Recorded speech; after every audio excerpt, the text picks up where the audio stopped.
Inquiring about praying for a traveler who is airborne.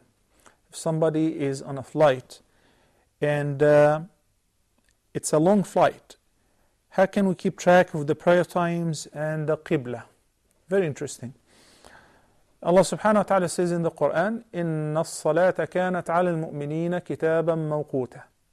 This verse mandates two things. First is to establish the prayers, the 5 daily prayers. The second is to establish and offer them on their fixed times. Then the person will be given the concession of combining certain prayers at the time of either one of them due to traveling, in addition to shortening the prayers. In the state of the traveling, the person may combine Dhuhr and Asr together with one adhan if it is Jama'ah and 2 different iqamas. And if the person is praying by himself, then he will be in need for an iqama for each prayer, but he must pray them consecutively. So if he is praying Dhuhr, he can pray only 2 rak'ahs at the time of Dhuhr and follow that by praying 2 rak'ahs for the Asr.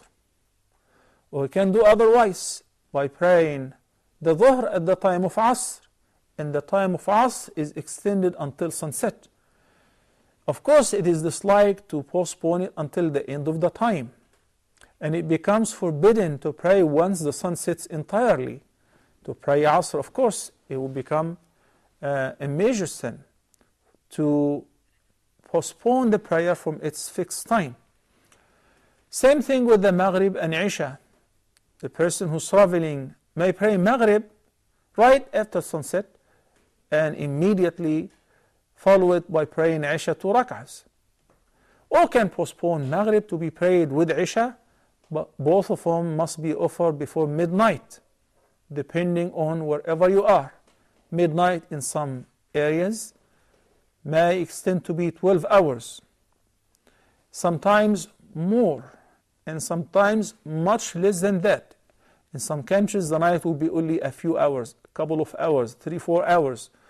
So midnight will be half of the time that is estimated between sunset and dawn, divided by 2. That is midnight. The person is not allowed to postpone the Isha prayer, or if he is combining Maghrib and Isha, then Maghrib and Isha should not be postponed to past midnight, or be considered again a major sin. فخلف من بعدهم خلف أضاعوا الصلاة واتبعوا الشهوات فسوف يلقون غيا. The ayah describes the fate of those who wasted their prayers, not by not praying entirely, rather by postponing the prayer and not offering the prayer on its fixed time. So we have to pay attention to that. So if the person is traveling, or if the person is on the battlefield, or if the person is lying down on his deathbed, severely ill, as long as he or she is conscious, they must offer the prayer. And Allah made it very easy and affordable for every person to pray according to their capacity. صَلِّ قَائِمًا. The Prophet ﷺ said, pray while standing. Standing during the fard is one of the pillars of the prayer. فَإِن لَمْ تَسْتَطِعْ فَقَاعِدًا. If you fail to stand up due to ailment, or if you're stuck somewhere like in the cabin of the plane, you don't have a chance to stand up, صَلِّ قَاعِدًا. Then you may pray while sitting down. And if one is disabled and is severely ill, cannot even sit up, then in this case, فَعَلَى جَنْبٍ, while lying down or on your side. No one is exempt from offering the prayer except women during their menses. Okay, so if you are airborne, if you're flying and it's a long journey, there is a beautiful program that is affiliated with Huda TV. It's called Islamic Finder. Islamic Finder, may Allah bless the brothers who are behind it, made it very easy for every Muslim on earth to find the direction for Qibla and the prayer times wheresoever they may be, even if he is airborne.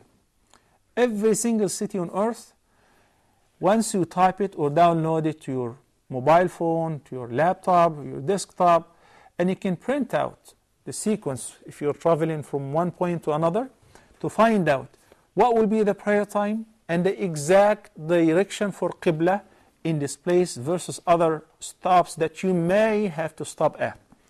So it will help you a great deal. That's your itinerary. Similar to every person who's approaching the airport, they have their flight itinerary, they have their reservations, they have their seat booked and everything. Similarly, you have to have the prayer time schedule along with you. And it's perfectly fine to carry a small plastic or fabric janamaz prayer rug in case that you may need to pray anywhere.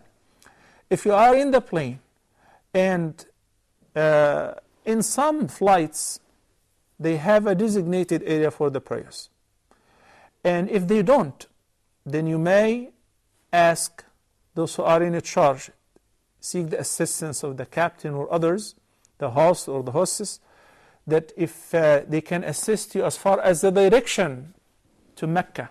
It's very easy with the navigation system, they can tell you. Let's say that there is a room where you can stand up and pray, then in this case you must stand up, you must face the Qibla for the farther prayer.